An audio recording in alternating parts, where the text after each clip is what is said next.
mais qui n'ont pas associé Allah, s'ils meurent dans l'association, nous avons dit qu'ils sont sous la volonté d'Allah. Allah peut les châtier. Allah peut les châtier pour les purifier, n'est-ce pas? Et leur dernier demain, c'est où? C'est le paradis. Il dit ils vont sortir dans l'enfer pour aller au paradis toujours par l'intercession du prophète sallallahu alayhi wa sallam.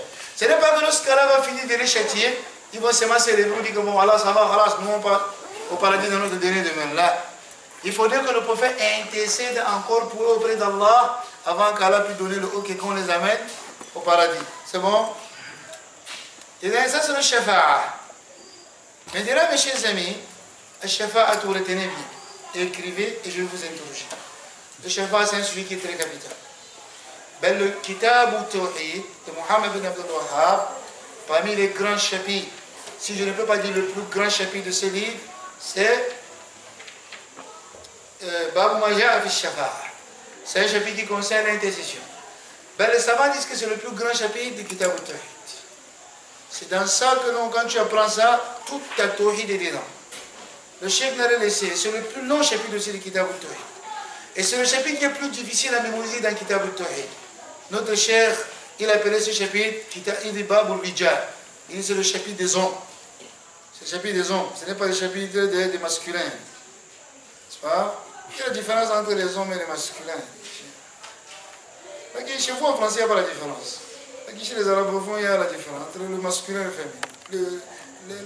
L'homme. L'homme, là, c'est quelqu'un qui est déterminé. Il passe seulement. Il fait les efforts énormes. Il ne recule pas derrière.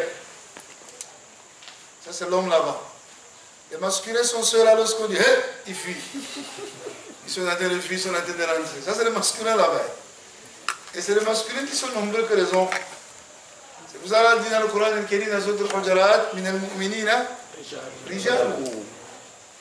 elle a dit parmi les coins, les hommes. Ça veut dire les autres sont les guides. Alors voilà.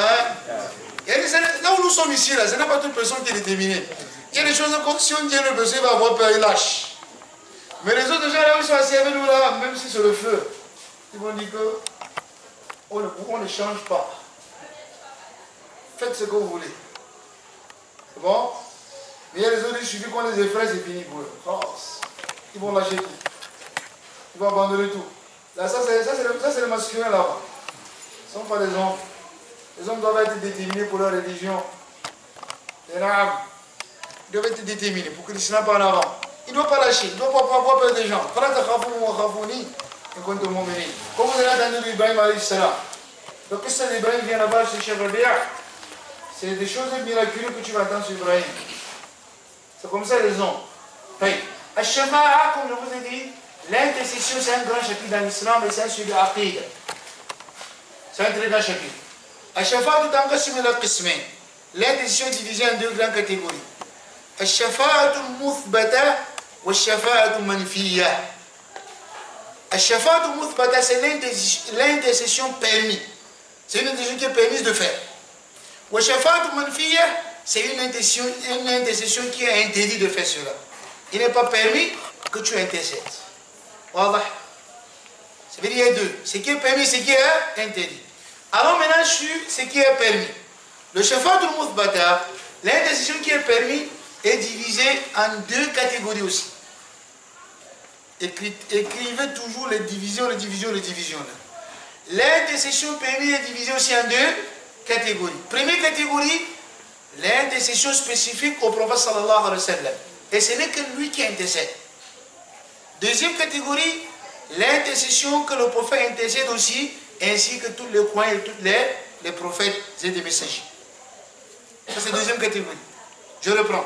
Première catégorie, l'intercession spécifique au prophète sallallahu alayhi wa sallam. C'est lui seul qui va intercéder. Deuxième catégorie, l'intercession que le prophète va intercéder, ainsi que ses frères prophètes, ainsi que les croyants. Ça c'est les deux catégories, j'ai fini. Maintenant, je pars dans la catégorie qui était l'intercession spécifique au prophète sallallahu alayhi wa sallam. C'est une intercession que ce n'est que lui qui va intercéder dans ça. C'est divisé en trois, et ça, trois exemples. Premier exemple, j'ai trop divisé, je rentre encore. Qui me dit la division jusqu'à là où nous sommes ici? Pour que je continue. On a dit à Shafa est divisé en deux grands parties. Qui sont? Première partie, celle qui est permise. Permis et ce qui n'est pas permis. Et dans celle qui est permis, c'est divisé en deux. Ce qui est permis divisé en deux. Qui sont? Celui qui est spécifique au prophète. Et l'autre qui est pour le prophète, c'est foi et les croyants. Et les croyants. Troisième division. Troisième division. Ce qui est spécifique au prophète sallallahu alayhi wa sallam. À trois. C'est à trois exemples. Premier exemple. Soyez la part. C'est comme ça la science, on mémorise la science. On mémorise la science comme ça. Premier exemple, l'intercession pour toute l'humanité au Al-Qiyamah, qu'Allah commence à faire le jugement. Les gens vont s'unir devant Allah au Al-Qiyamah. Tout le monde, du premier créature au dernier créature, tous seront devant Allah. Il va falloir maintenant qu'Allah lance le jugement. Allah, il ne commence pas le jugement. Il faut un messager qui doit aller auprès d'Allah pour intercéder pour toute l'humanité qu'Allah commence à juger les gens. Ça, c'est la première intercession. Les gens iront chez Adam. Ils vont dire, c'est toi qui es le premier messager sur la terre. Et intercède pour nous auprès de ton Seigneur qu'il commence le jugement. Adam dira, allez plutôt chez nous, c'est nous qui est le premier messager. Les gens iront chez nous. Ils vont dire, nous, intercède pour nous auprès de ton Seigneur qui lance le jugement. Nous dira, moi j'avais désobéi à mon Seigneur. Lorsqu'il a dit, Ibn, mon fils. Elle a dit, laisse Minahli.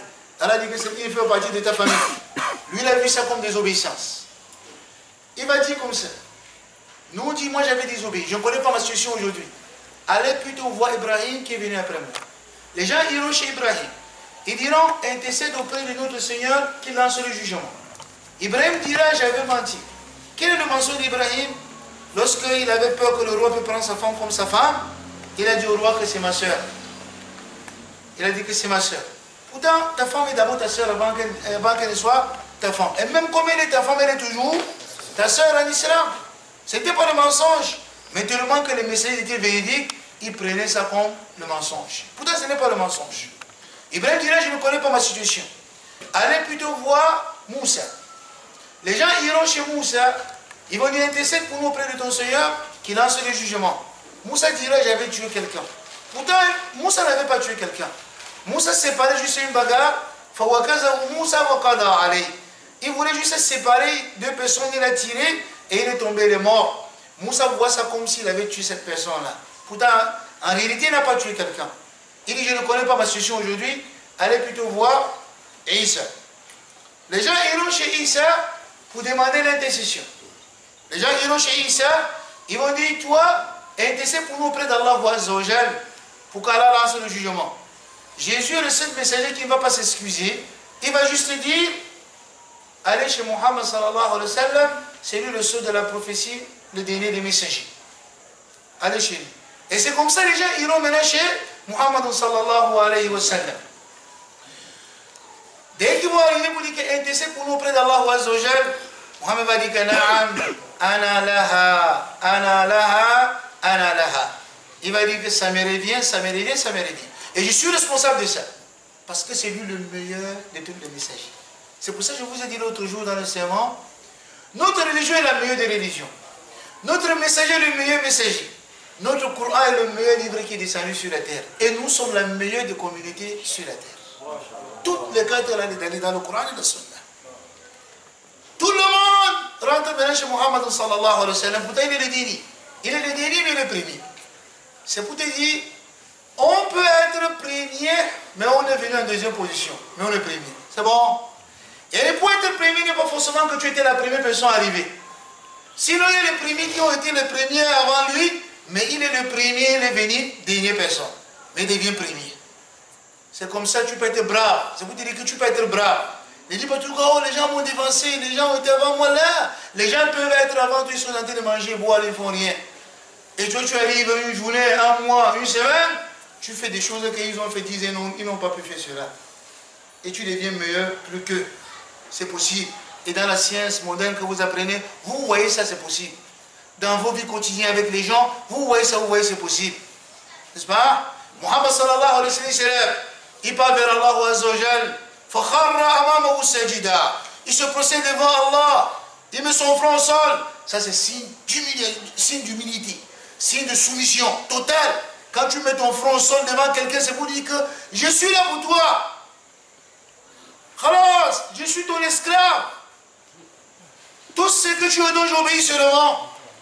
C'est pour ça que le prophète sallallahu alayhi wa sallam a présenté ces signes devant le prophète, devant Allah azza wa jal. Directement Allah azza wa jal dit, irfa ra'sak, ya Muhammad irfa ra'sak. Il dit, oh Muhammad, soulève ta tête. Wasal tu'ta, demande que je te donne ce que tu veux. Allahu akbar. Sal tu'ta. Il dit, washfa' tu shaffa'. Il dit, demande l'intercession que je t'accorde, que tu intercèdes pour les gens. Et c'est comme ça dont Muhammad sallallahu alayhi wa sallam demande l'intercession et Allah commence le jugement. Cette intercession-ci, c'est spécifique au prophète sallallahu alayhi wa sallam. Ça c'est le premier exemple, n'est-ce pas? Nous avons dit 3 exemples.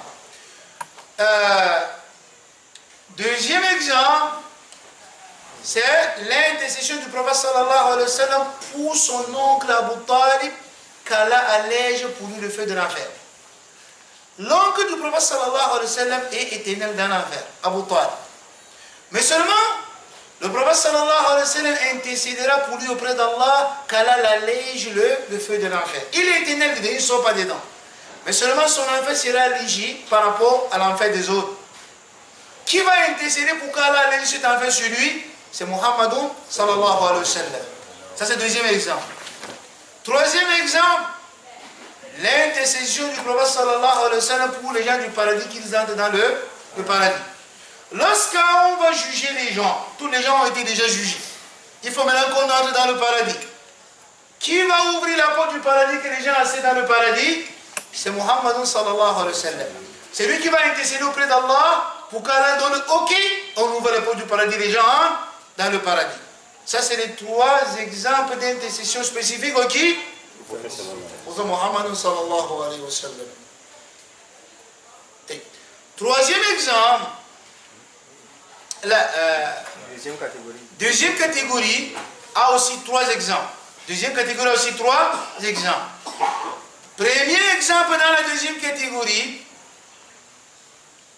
shafa'atuhum liman istahaqqa an-nara alla yadkhulaha. Shafa'atuhum liman istahaqqa an-nara alla yadkhulaha. C'est l'intercession des croyants ou des prophètes pour quelqu'un qui a mérité l'enfer, qui n'entre pas dans l'enfer. Et on a jugé les gens. Et le jugement est sorti que Zaydul min al-nas, que Zayd parmi les gens, il part en enfer. Ça c'est le jugement qui est sorti. Que Zayd parmi les gens part en enfer. Wadah. Zaydul min al-nas. Maintenant, l'enfant de ces Zayd là, il se lève. Il demande l'intercession auprès d'Allah, il intercède auprès d'Allah pour son papa Zayd, qui méritait l'enfer. Parce que les enfants qui sont morts petits intercéderont auprès d'Allah pour leurs parents. Et Allah va accepter leur intercession. L'enfant peut venir intercéder auprès de son Seigneur pour son papa Zayd, qui a mérité l'enfer. Dès lors qu'il intercède auprès de son Seigneur dit comment ça va, il n'est pas plus dedans. Et Allah, on l'a même dit mon paradis. Ça c'est le premier exemple de la deuxième catégorie. Cette intercession-ci, le prophète peut faire ça. Ben, tous les prophètes peuvent faire cela. Ainsi, tous les croyants peuvent faire cela.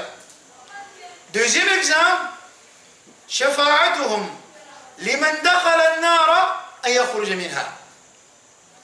L'intercession auprès, les gens vont intercéder pour quelqu'un qui est déjà entré dans l'enfer. Allah a jugé lui mis dans l'enfer. Il a épuisé son temps dans l'enfer, mais il faut qu'il sorte pour aller au paradis. Il y a aussi une intention qui intervient ici. Il faut une intention pour qu'il sorte dans l'enfer après avoir épuisé sa peine pour aller au paradis. Il faut qu'il y ait l'intercession. Ça aussi, tous les prophètes peuvent intercéder dans ça, ainsi que les croyants. Ils vont intercéder pour les gens qui ont été dans l'enfer, brûlés dans l'enfer, qui sortent maintenant pour aller au paradis. Troisième exemple qui est la dernière. Shafa'atuhum li raf'i darajati ahli al-jannah. Les prophètes, les croyants vont intercéder auprès d'Allah pour les gens, qu'Allah les élève en degré, qu'Allah les augmente en degré. Par exemple, tu es au paradis au dernier degré avec les ma'nabiyyin wa siddiqin wa shuhada'i wa salihin wa hasuna ulaika rafiqa. Tu es au dernier degré du paradis. Et ton papa est au milieu. Tu dis, Ya Allah, fais ce que mon papa il monte pour qu'il devienne dans le même degré avec moi, Ya Allah. Tu intercèdes auprès d'Allah pour ton père. Wallah. On le demande maintenant. Il monte encore, hein, l'échelon. Il augmente. Parce que le paradis c'est un degré. Ça aussi, cette intercession-ci, tous les prophètes peuvent le faire et tous les croyants pourront aussi faire cela. Voici les différentes catégories de shafa'a qui est lié pour l'islam. Et là, si tu as donc compris ceci, ça veut dire que tout cela se passera devant la Yom al-Qiyamah. Et toute cette intercession-ci, il faut qu'il y ait deux conditions qui remplissent dans ça. Il faut deux conditions pour que toutes ces catégories-ci, ça se réalise. Première condition, il faudrait que celui, le shafi'a, celui qui intercède, a eu l'agrément et la permission d'Allah. Allah lui a permis à accorder qu'il intercède oui pour telle personne. Intercède pour lui. Tant qu'Allah ne lui a pas permis d'intercéder, il ne peut pas intercéder pour toi. C'est pour ça que l'imam dit et dit personne ne pourra intercéder auprès d'Allah sauf celui qu'Allah lui a donné le OK d'intercéder.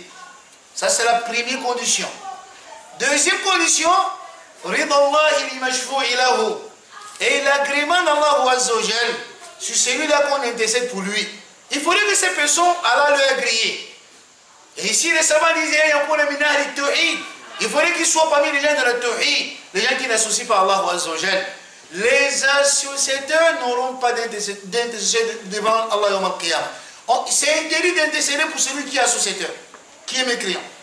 Et la seule personne qui peut profiter de l'intercession, il faudrait qu'il soit parmi les gens de la Tawhid, les gens de la piété, la foi, les gens de l'unicité d'Allah Azza wa Jal, les gens qui n'associent pas Allah Azza wa Jal. C'est celui-là qu'Allah agrée et c'est lui donc qu'on va intercéder pour lui. Ça c'est les deux conditions. Voilà. Et ça se passe devant la Yawm al-Qiyamah. Ce n'est pas dans ce bas monde. Ça veut dire ce que nos parents font souvent, appeler Fida ou Koulou Allah ou chez mon ayat Kursi. Ça c'est la vida, ce n'est pas permis. Ben, certains disaient que j'ai laissé mon agent de Fida. Laisser mon agent de Fida veut dire il a laissé une somme d'argent. Et il y a un Coran qui est Moujazza. Il y a un papa qui m'avait demandé de lui donner ça. J'avais ça, mais je ne lui ai pas donné. Pas parce que j'étais chiche, mais parce que c'est qu'il devait faire le mal avec. Il dit, moi j'avais ce Coran. Il m'a demandé que je l'amène ça de la Mecque. C'est un Coran, on divise ça en un hizib. C'est un hizib.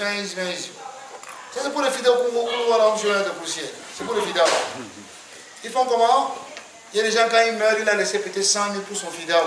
Il a laissé peut-être 200 000 ou 1 million ou 600 000. Selon sa capacité, n'est-ce pas? On appelle maintenant les malins qui vont faire le fidèle là. Dès qu'ils se réunissent, ils se partagent le Coran. Peut-être s'ils sont 10, ils vont donner 10 hein? Vous savez sur ça. Ils vont donner 6 s'ils sont 10. Ils se partagent 6. Voilà, ils prennent ça. Mon ami, ils vont lire tout ça la nuit de temps. C'est fini, on dépose. Voilà, on a possible. On a fini le Coran. Vous avez fini le Coran, vous trompez les gens. Les gens les laissent comme ça, ils applaudissent. Les gens sont tous d'accord sur les choses comme ça, qu'ils voient que c'est faux. Et c'est que le Coran qui finit comme ça, en une seconde, comme ça, si rapide, ainsi. C'est qu'il y a le Coran. Est-ce qu'ils ont bien lu? Ils faisaient...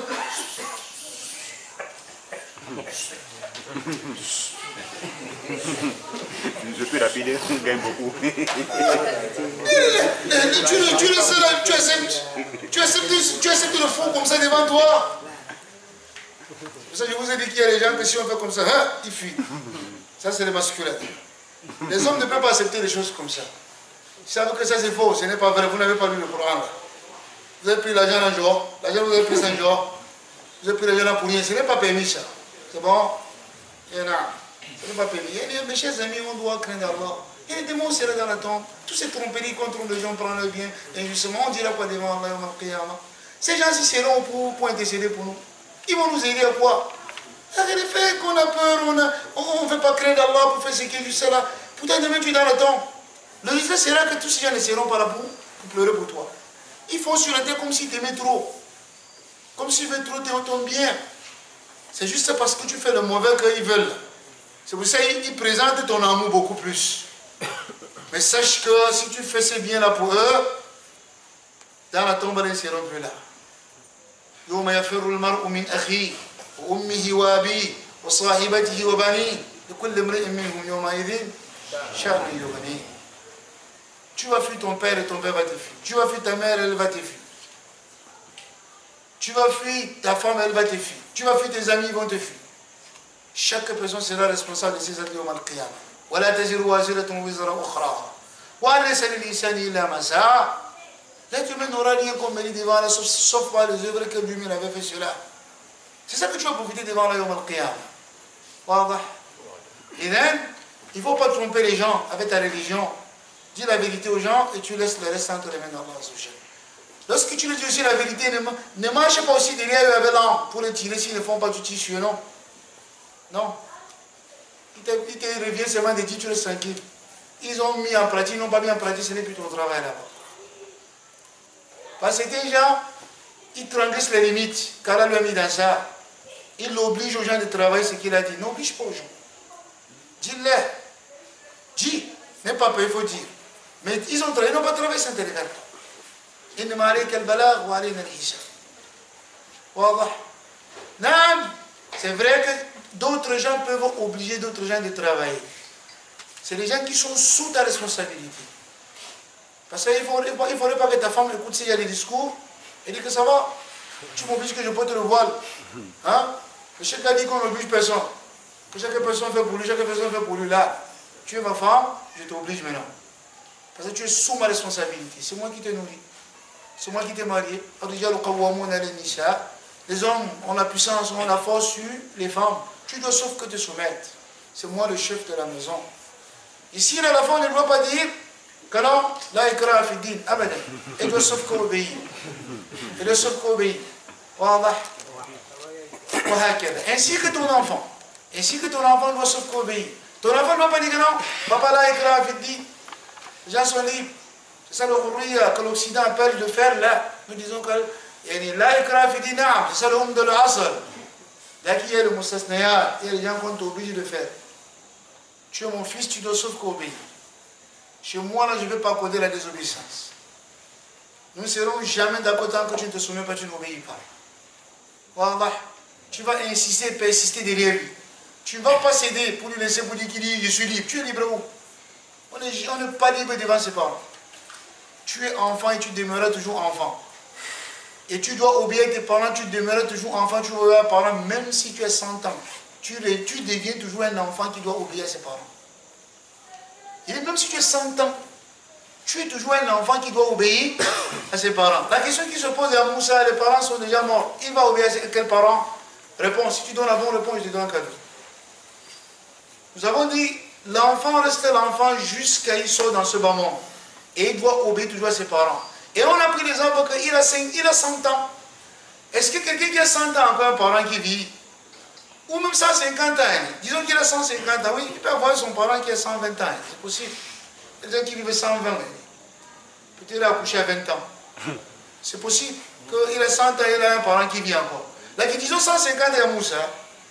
150 ans, nous disons qu'il doit sauf qu'obéir à ses parents. Est-ce qu'il a encore des parents qui existent? Répondez-nous à Moussa. Non. Hein? Les parents sont les qui ici, il doit les obéir. Qui est en train de lui dire? Qui lui a dit? Qui a parlé? L'argent est à lui, voilà. En tout cas, dis, on voit si tu vas me dire d'abord ce qui est vrai. Donc, comme on l'a déjà dit. Il y a des nous pas le temps, si tu ne connais pas, tu dis Allah wa Allah. Eh non, Allah wa Allah wa c'est la moitié de la science. Oui, Cheikh, il a encore les parents. Les amis de ses parents. Les amis de ses parents. L'âge de ses parents. Les amis de tes parents, les gens qui ont l'âge de tes parents sont tes parents. Tu dois les respecter. Donc on a barre en là. Il ne faut pas négliger les amis de tes parents. Ton parent ne marche pas avec les gens mauvais talent. Il faut bien voir. Il entrait où, il sautait où. Mamcha, Madkhala. Regarde les amis de tes parents, ne joue pas avec eux. Ne joue pas avec eux. Si tes parents l'ont pris comme ami, et tu le fais, ça veut dire que tu dois te soumettre à ces gens-là. Dans l'obéissance d'Allah, bien sûr. Il ne faudrait pas dire que non.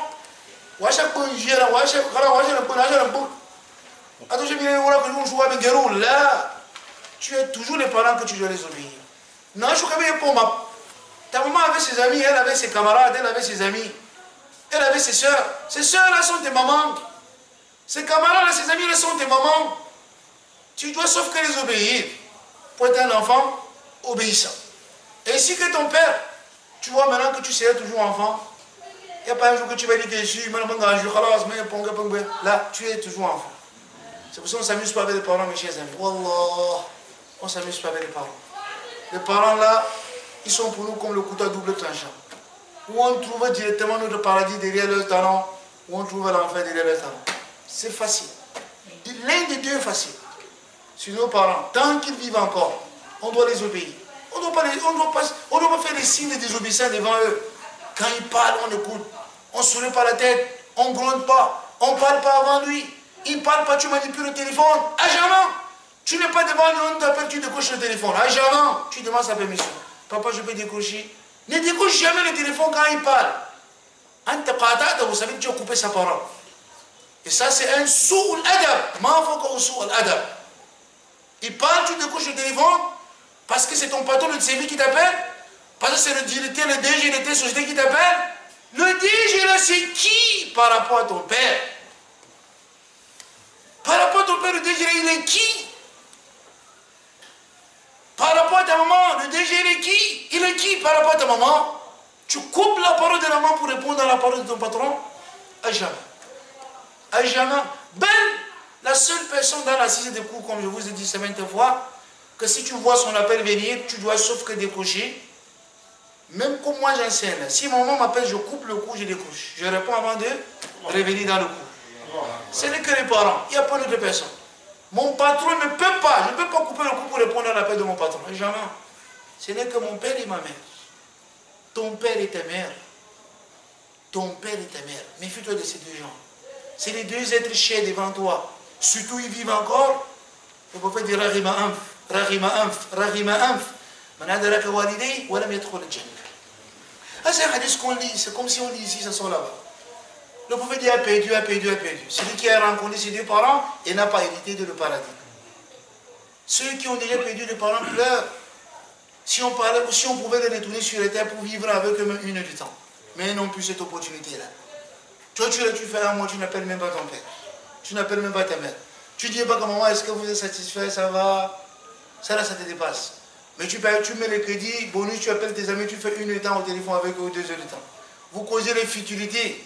Là, tu es incapable d'appeler ta maman au village, la pauvre dernière, pour dire que comment tu vas-tu maman? Avez-vous mangé aujourd'hui? Même comme tu n'as pas donné, tu chiches pour la donner. Là, tu demandes quand même si elle a même mangé pour que vraiment que tu es soucié d'elle. Ça, c'est parmi les akhlaq rafi'a. Parmi les meilleurs caractères qu'on doit présenter devant ces gens chers pour nous. Et c'est ça l'islam. C'est pour ça les gens qui disaient que les gens de la sunna disaient que leur maman c'est l'enveloppe et le papa est le tollé, ce n'est pas vrai. Voici comment l'islam, regardez comment nous sommes dans les dangers graves à propos de nos parents.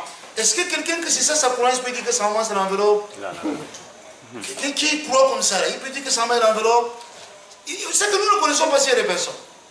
Nous ne les connaissons pas ça. Nous ne les connaissons pas aussi de l'islam. Ça, notre religion n'appelle pas à ça. Notre religion, c'est la religion de soumission, doux, posée. Ce n'est pas la religion de délinquantisme, de bandits, de délinquants, de voyous. Là, notre religion n'encourage pas ça. Ça met fin à tous ces désordres-là. Car elle nous en préserve sur le droit chemin. Et dans l'indécision qui était la dernière, c'est Raf Darajat. Hein? Les gens vont intercéder pour les autres pour qu'Allah les élève en degré. Ça, c'est en quelque sorte les différentes catégories d'intercession et les exemples dans ça.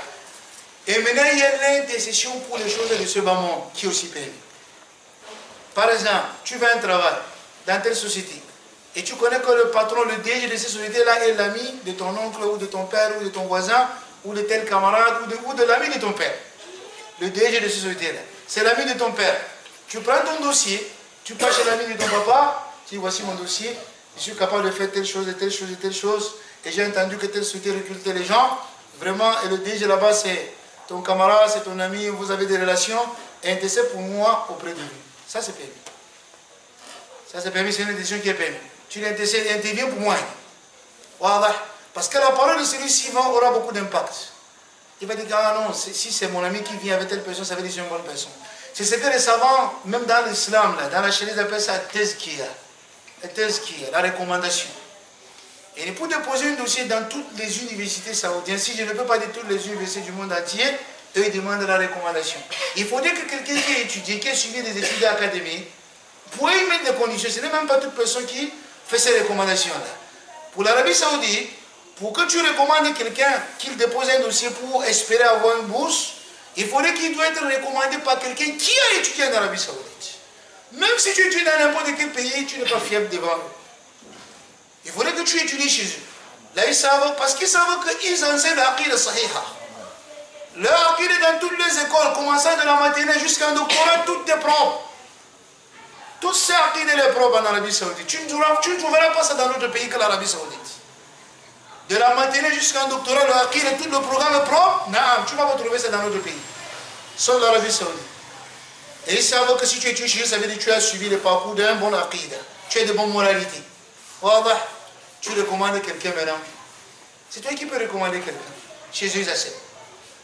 Ça, c'est une forme d'intercession. Prenez-le, acceptez-le. C'est un garçon qui a un bon caractère. Il est bien. Il s'attache à la science dans notre pays ici. S'il apprend et progresse dans la science, il sera utile dans sa famille ici. C'est pour ça qu'il faut que vous deveniez utile. Vous pensiez que... Et certains prédicateurs font des choses qui ne sont pas correctes. Tu vois un enfant, il vient devant toi. Il dit, chef, je vais déposer le dossier à la personne qui m'a le test qu'il y a. Il dit, viens avec la feuille et le but. Maintenant, tu le connais, hein? Et comment est-ce que tu recommandes quelqu'un que tu ne connais pas ses moralités? Il va aller faire le délinquantisme là-bas, on va dire que c'est tel qui l'avait recommandé. Comment tu salis aussi ta réputation? Tu salis ton cirque du Zatiya. Tu salis ton CV avec les gens comme ça. C'est pour ça que ce n'est pas toute personne qui vient te demander une décision à quelque part que tu dis, dans le but j'écris parce que tu as étudié dans l'Arabie Saoudite là. Montre aux gens que c'est une science qui est chère. Et qui doivent, qui doit être quelqu'un bien, qui sait que tout ce qu'il fait là, il va tomber demain, on va demander qu'on intercède pour lui, tu ne pourras pas. Parce qu'il n'est pas quelqu'un de bien. Tu ne pourras pas intercéder pour lui. On va te demander, tu vas dire la vérité que tu connais sur lui. C'est un enfant déjà ici, il n'est pas bien. Si c'est un enfant déjà ici qui n'est pas bien, tu penses qu'il sera bien là-bas? Tu penses qu'il sera bien là-bas? Là-bas, quand il va voir toujours la lumière, il va devenir fou. Là-bas, ce serait plus grave s'il n'est pas déjà bien ici. Là-bas, là, ce qu'il va voir là, il peut s'envoler en l'air. On cherche seulement où on va l'attraper. Là, ce que je vous dis là, c'est vrai. Ce que je vous dis là, on ne s'amuse pas avec. C'est une condition pour que tu obtiennes une bourse. Et ils ne mettent pas ça comme ça pour rien. Et c'est la religion, ils savent que toi qui crées Allah avant de dire que tel et tel, tel et tel. Mon ami, tu racontes des histoires qui n'est pas réelles, tu vas répondre devant Allah. Parce qu'eux, ils attendent ça pour faire fou en ça. Tu le recommandes et tu dis ce que tu connais de lui du bien. C'est pour ça qu'il faut être bien. Il faut être bien. Il y a des anciens qui sont ici avec vous. L'Arabie Saoudite a fait fou à ces anciens qui sont ici avec vous. Et toi, si tu ne fais pas fou en eux, et tu fais l'Arabie Saoudite, tu vas trouver ça comment? Et celui qui a obtenu une bourse chez eux là, on lui fait foi, c'est quelqu'un de confiance chez eux. S'il a pu traverser tout le marahé, tous les niveaux, jusqu'à ce qu'on lui a gratifié de tel diplôme, ça c'est pour dire qu'on a confiance en toi. Vas-y. Tout ce qui vient de toi, c'est Moumtaz. Maintenant, celui-là, toi là qui est ici, là, qui ne connaît pas encore ta main droite de ta main gauche, tu dis qu'il est mauvais, il n'est pas bien.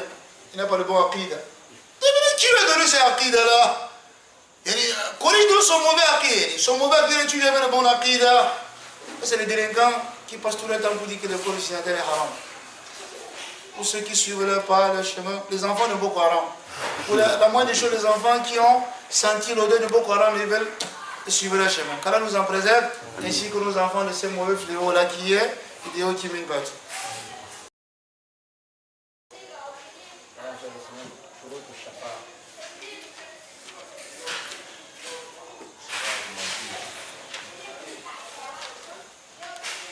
On va s'arrêter comme ça.